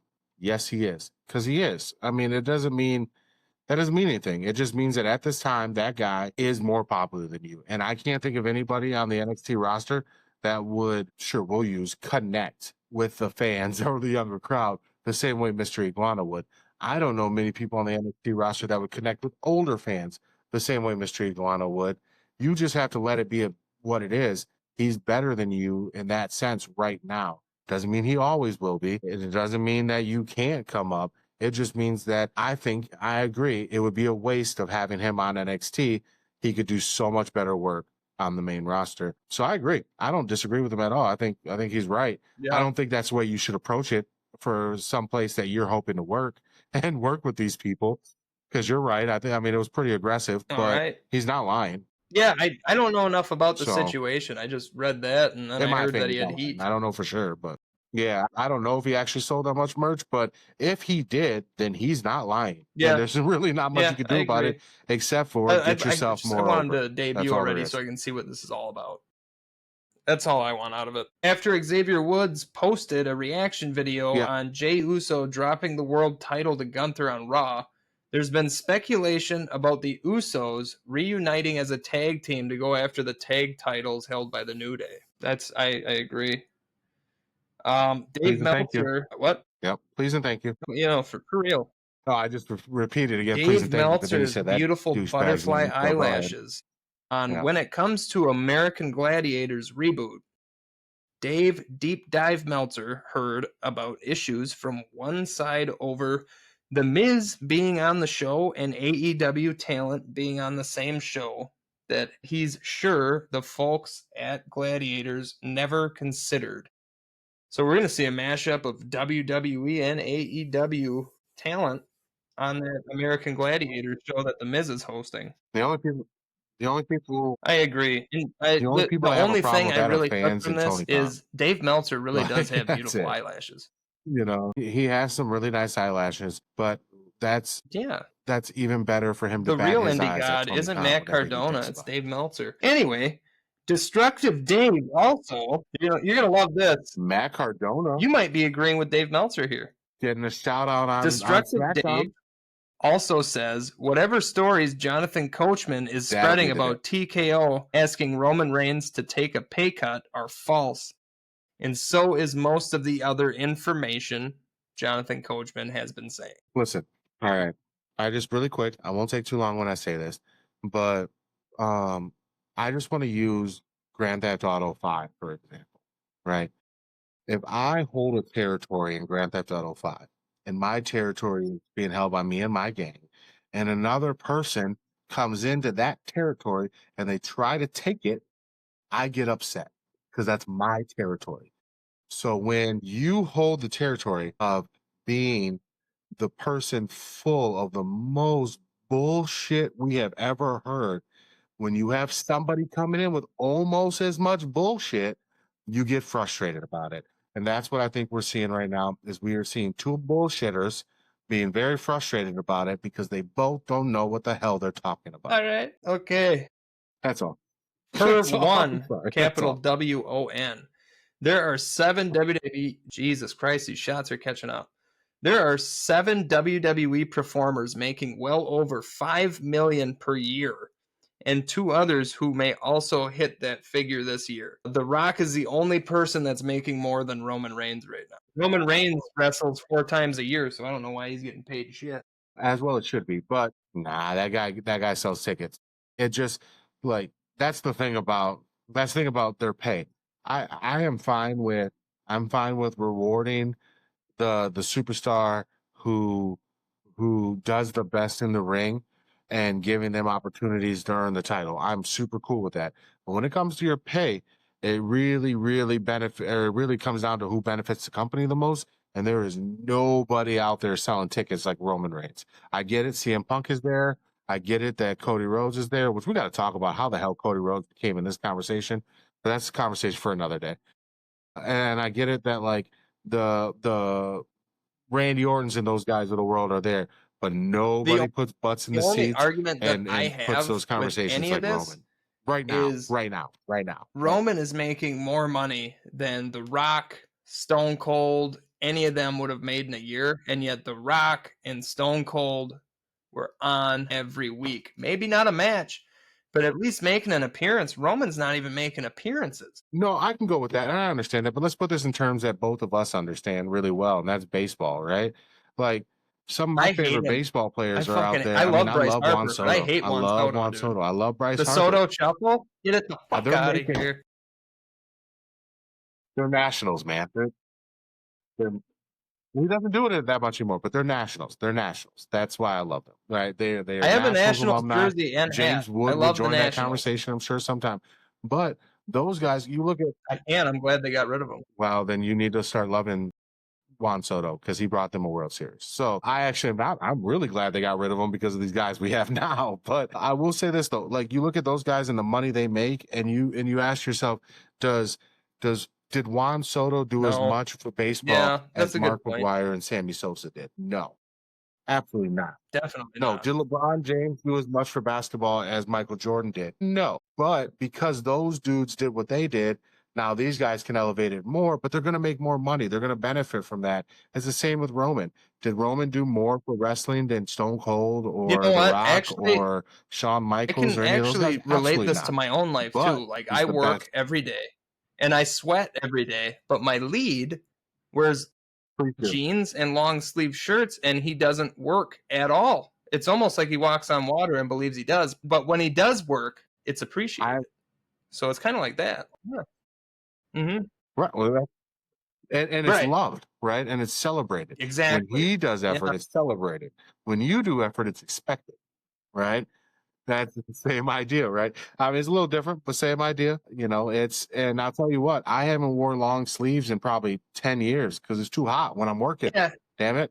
So I think it's like long sleeves, I think it's a flex thing just to show, look at, I can wear really heavy clothing and still not sweat. Look at you pigs. But, it's just me. I have no sleeves. I'm not even working. I got no sleeves. So Long sleeves is all right. That's a rich man. Dave, I ain't got no Indie God so. Meltzer says private parties AEW contracts are set to expire very soon, and for whatever it's worth, Brian Bobo Alvarez said, I don't think it's looking good about AEW renewing their contract. And all I'm going to say is, no shit. When have they been on TV last? I didn't even know they were still there. Which one is private? Who are the members of the private party? Who are the members of the private party? Are those? They're the knockoff fucking. That's not like the Street Profits in AEW. I can't remember their names. You remember? Okay, that's what I thought. Yeah. Okay, that's what I thought. Yeah. Yep. I've always wanted to see more of them, but you're right. I haven't seen them in forever. Every time I watch, they're not on, or they're just part of some random promo run-out scene. So I got more on that. Hopefully they can go somewhere else. Maybe WWE, maybe somewhere else. Insider says Jade Cargill is in for a big push in the coming weeks, and the current plan is for her to wrestle Naomi at Evolution 2. I think we could have all guessed that. Here we go. This one pissed me off bad. I was pissed. I think I even wrote my own little... I did write my own little fucking thing in here. All right, this is the professional part, and then the second part is me personally. Matt Riddle, are you ready for this? Matt Riddle was interviewed on Going Ringside and said CM Punk is, quotations, a bitch to work with, end quotation. Behind the scenes, Riddle also claims he's heard from his, quotation, boys, end quotation, that still work there, that Punk is a headache. Here's my part. Don't know how Riddle would know what it is like to work with Punk since they were never in a match or been in the same locker room ever. Riddle must have been hitting those dabs again, a little more than usual. End quote. They've never shared a fucking locker room or a ring. What is he talking about? I love Matt Riddle. But this is another one of he's sipping that Dave Meltzer tea on this one. You're just making shit up. You're just telling me things. This happened in the NBA recently too. You know, like Kevin Durant said something, and then Draymond Green. Kevin Durant was like, I don't know where you got that information from, or maybe it was Boogie, but whatever. Yeah, man. I don't know where you got that information from. It didn't happen. Same thing. Dumb fuck. Anyway, I did. They had to start talking shit. I like Matt Riddle. Don't get me wrong, and I thought he was really awesome. Yeah, but you gotta leave Punk alone if you're gonna keep Tyler's favor. That's for sure. Nikki Bella on her podcast claimed she was offered a private locker room, but turned it down during last week on her Raw appearance. And this is not last Monday; it's the Monday before. So there is no proof of that actually happening, but she says she was offered a private locker room and turned it down because she wanted to dress with the girls. So that's cool if it's true. I mean, hey, nice. I don't know. I didn't even know she had a podcast. I mean, just say the words, I want to dress with the girls. I didn't either. Yeah, I had no clue. But now I'm hearing all kinds of shit from her podcast, like how she paved the way for all the women and everything. My thing is like, if it did happen, like, and you were offered a private locker room, don't you think coming out in front of everybody and saying, hey, they told me I'm better than you. I told them I'm not better than you. I'm the same as you. It's just as bad. It's still kind of like, I'm better than you, but I didn't. I lowered myself to where you were so that I could dress with you. You're not better than anybody in that locker room, Nikki. You're not. Like, I don't know. I've seen it. I've seen it on X. I've seen it on Twitter and all that stuff. People come out about this whole, she said that she paved the way for all the women. I do think social media-wise, media relations-wise, the Bellas did something that nobody else did, and they took it to the level like the Miz did and to levels that we had never seen. But in the ring, you were lower than Daniel Bryan, right? Daniel Bryan's really good in the ring.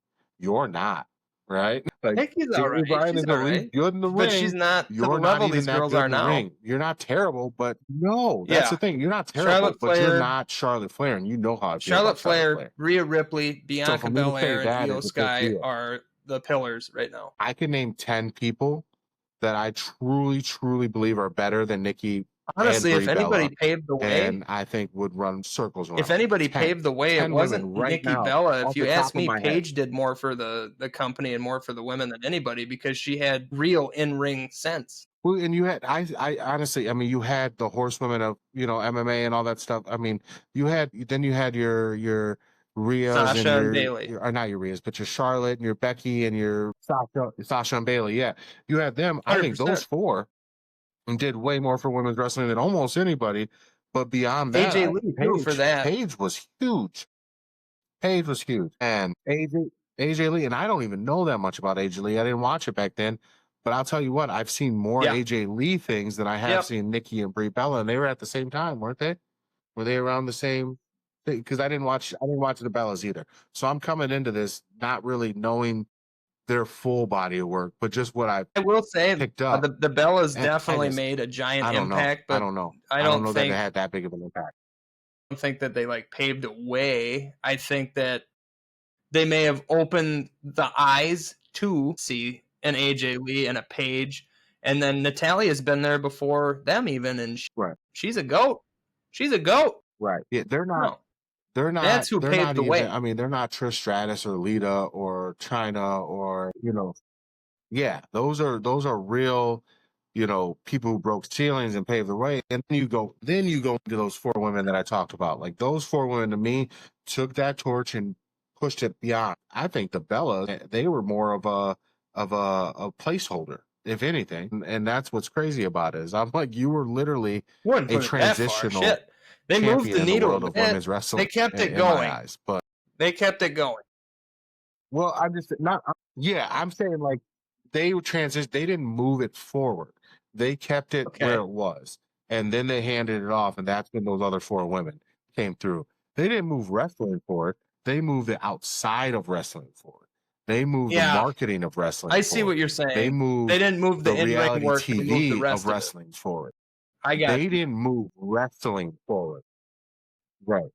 And then you take this and Sasha's and the Baileys and Charlotte, and they took wrestling and social media and all that other stuff. They put it together and they said, we'll take it from here. I don't think that the Bellas did much for women's wrestling as they did for WWE. You know what I mean? If that makes sense. Like it's all right. They never really impressed me that much. Not compared to some of these Select said that Jesus Christ. Fightful Select said that Damage Control was abandoned last May, and commentators have been told not to refer to any members as part of that faction anymore. So if you didn't notice, Asuka came out to her old music. Kairi Sane has been wrestling to her own stuff. Io Sky's been on her championship run. Damage Control's done. It's been done. We knew it was done, but why are you making it to like we can't even say that, hey, former members of the faction, like we know that the group broke up, but you don't gotta beat the shit out of each other or stab each other in the back for a group to break up. Sometimes people get hurt and things just go opposite ways, and we understand that. You don't have to act like it didn't happen. Yeah, I think they're erasing the history of it. It doesn't make much sense unless there's something in there we don't know about and they just don't even want to bring it up. Yeah. But I mean, Asuka coming out to Damage Control is silly anyway. Because we're on the last three pages. You ready for this? She wasn't even really a part of it. It gets Rankin's burp. On the Keeping It 100 podcast, Conan claimed Undertaker was involved with creative for Money in the Bank, and he thinks that Taker is interested in being part of the creative team full time. And Conan also said Rey Mysterio is expected back from his injury in August. So I also heard about this Taker being involved in the creative for Money in the Bank, and he was also backstage at Worlds Collide, and apparently he was having a blast. And to have a mind like Undertaker's in creative instead of these writers that have never stepped foot in a ring would be great. Would be great for the company, and it would be great for the business. Yeah, not everybody can do that. Not everybody can do that, though. Like I look at Stone Cold, and I look at player coaches, right? People who retired from the game that can't go back and coach it. That's what this creative thing is you're a coach now at this point. And not everybody can, but I watch Undertaker on LFG, which the new season's coming out, I think in August or September. But I watched Taker on LFG, and I'm like, yeah, like if he got involved with creative, I'd be really excited. I hope it doesn't become a big dog, eat big dog thing where they're all trying to up each other. Well, I want that. I want them to try to up each other, but I hope they're not being like, I hope it doesn't become too many cooks in the kitchen where it becomes weird. But if they took Taker and they're like, hey, Taker, you're going to be responsible for this group of storylines going forward, and Road Dogg, you're going to be responsible for this group of storylines going forward, and Triple H is like, I'm going to take these storylines personally going forward. That I think that would be really cool. Well, as far as I know, really cool. I'd like it Road even more if Dogg's they only split been them up writing on for brands SmackDown. when they had So what brand if you wars. put Taker on Raw? So Taker on Raw, Road Dogg on SmackDown. And if they get antsy, put them on screen characters. Let them be all this the authority on screen. Not to disrespect Adam Pearce or Aldis. I love them, but they've been doing it for a while now. All right. I'd also like to see Aldis back. Ryan Alvarez speaks obviously again, saying Nikki Bella didn't appear on Raw this week after being advertised, probably because plans were scrapped after the Liv Morgan dislocated shoulder injury. PW Insider says Liv Morgan's injury was a freak accident, and there is no heat on anybody. Hold on. We're not done. I actually have a timeline for her injury. If you give me 2 seconds. I'll give you 3. Here. Yeah, fuck it. We'll get to it when I get to it. Yeah, but she's out. She needed surgery. But here's Brian Bobo Alvarez just saying some obvious shit again. Nikki Bella was going to appear on Raw to cut another storyline advancing promo on Liv Morgan, but Liv Morgan wasn't there. They're kind of the same dude, right? Was that kind of like when Goten and Trunks do the fusion technique and then they're Go Tanks? That's Alvarez and Meltzer. I just want to know when I say my prayers tonight who I'm cursing. So, I feel like when I hear these things, what I hear is, hey, the moon wasn't up this morning because it was daytime. That's the stuff I hear. You know what I mean? I woke up this morning, I looked outside and I saw the sun. I didn't see the moon because I saw the sun. Yeah, that's correct. That's correct. Nikki Bella was involved in a storyline with this person. And then a tragic thing happened. And then she wasn't there. That's cause and effect. I like that one. Meltzer twins. So, all right. That's it. Yeah. We're going to come up with a better one, but because we are the Hogan Bros. And by the way, I am shortly back in the game and ready to go with these shirts situation. I was out of it for a while. You've been on the road for the last 3 weeks. I was traveling all the time for work, so I couldn't even at night. No time. Yeah, it's starting to slow down a little bit for a little while, so I can get these done. But I would like to get some Hogan Bros shirts out, and then I would also like to get everybody that needs a shirt. Let's get a final count again to me sometime this week. Just let me know what I need. Everybody that needs one, I'm gonna get one before. What are we at right now? Before the month of August, because it's been so long. They quit before July's done, I'll have a shirt to you. Yeah.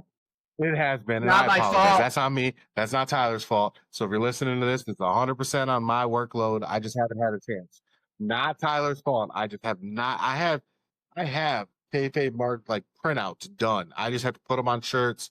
I have to get them done. That's it. That's WrestleVotes Radio was told me another count, WWE ripped up its plans for Evolution 2 and is starting from scratch.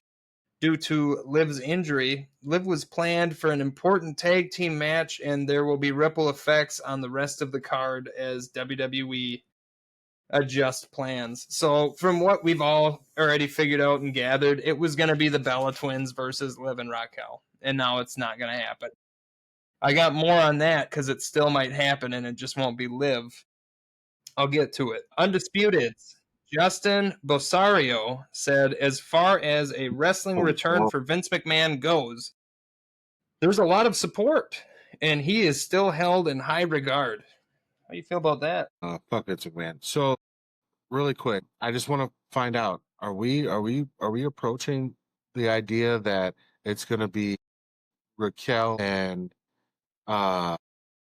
if there was going to be somebody to take. Is that what your report her said? spot, I think it would be Roxanne, and it would definitely move the storyline along.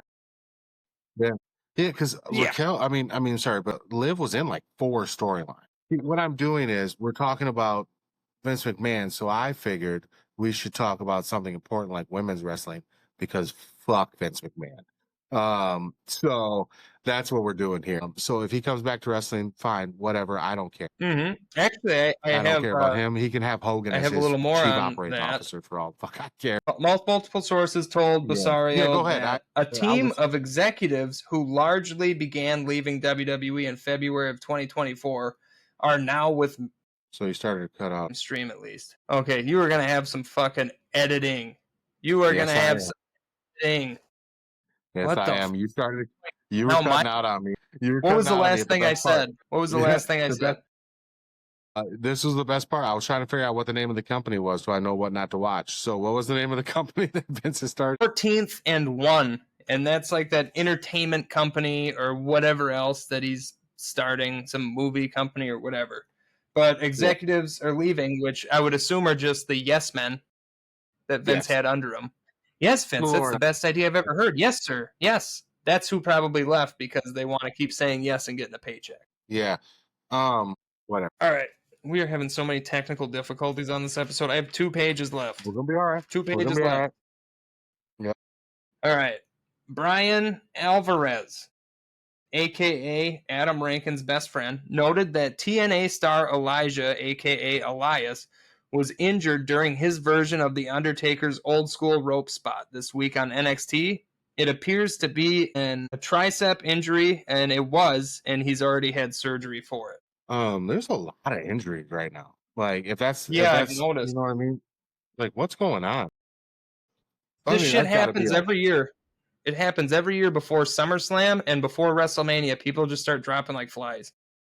Maybe this is just the first time I'm noticing it, but I just feel like, man, this is a lot. Like, and if that's the case, are we not taking care of our wrestlers? Are we not taking care of our people? Are they not getting the wellness that they need? Baby oil, and the ropes might not be as slippery. That's all I'm saying. Yeah. And also, like, I mean, do we need to get some more people out here with Sheamus? You know what I mean? Like, are we not healthy? Are we not keeping ourselves together? I don't play softball anymore because I know I don't stretch well enough. So, like, if that's you, then just give it up. But there's a lot of injuries. It's crazy. This one's going to make you confused. Yahoo Finance's Brian Satsi told AEW president Tony Khan, there's been some chatter in the wrestling circles that WWE may be up for sale. TKO may want to take it out of portfolio. Khan responded with, that's the first I've heard of that. I'm not sure about that. So Tony Khan's skeptical. But Yahoo Finances, which never fucking heard of it. I've heard of Yahoo, but I didn't know they had a finance team. Is trying to say some shit. Yeah. They got a pretty good finance. I use their stock reports. But the thing about that is, like, I'm certain, I feel pretty confident that when Vince sold the company to TKO, there had to have been language in that contract to TKO that said they could not sell within a certain amount of time to a certain group of people. There's no way that they left that out. Like, it had to. Or it's Vince McMahon has to be the first person that they approach to sell.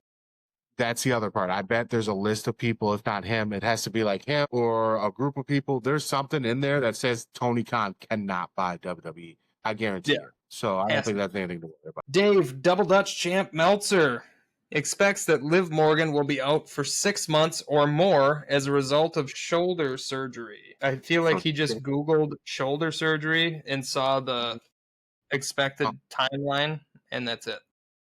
No, Dave Meltzer has been playing Madden. You know what I mean? He was like, oh, a collarbone injury takes you out for this many months. So if you dislocate your shoulder, like an NFL player would probably go back in.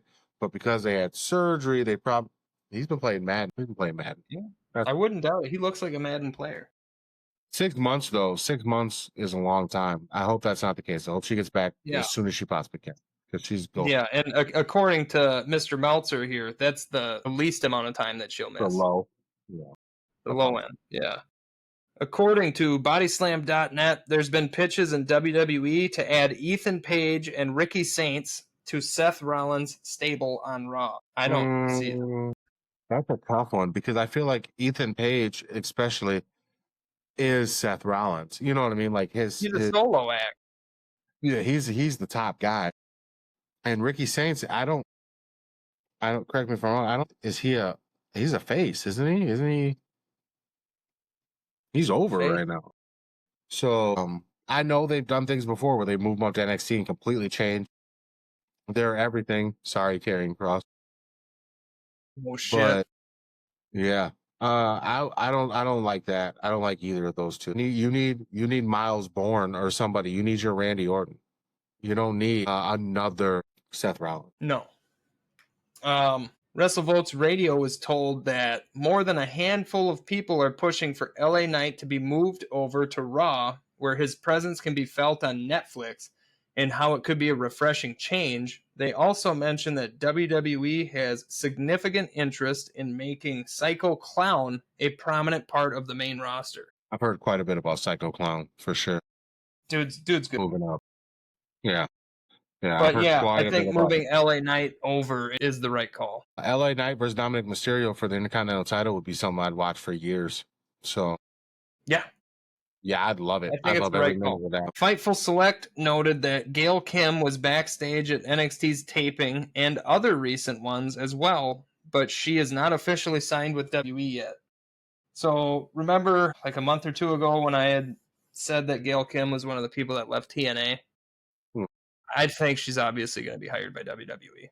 They're not going to put her in the locker room for no reason. Yeah. Or backstage or anything else. Yeah.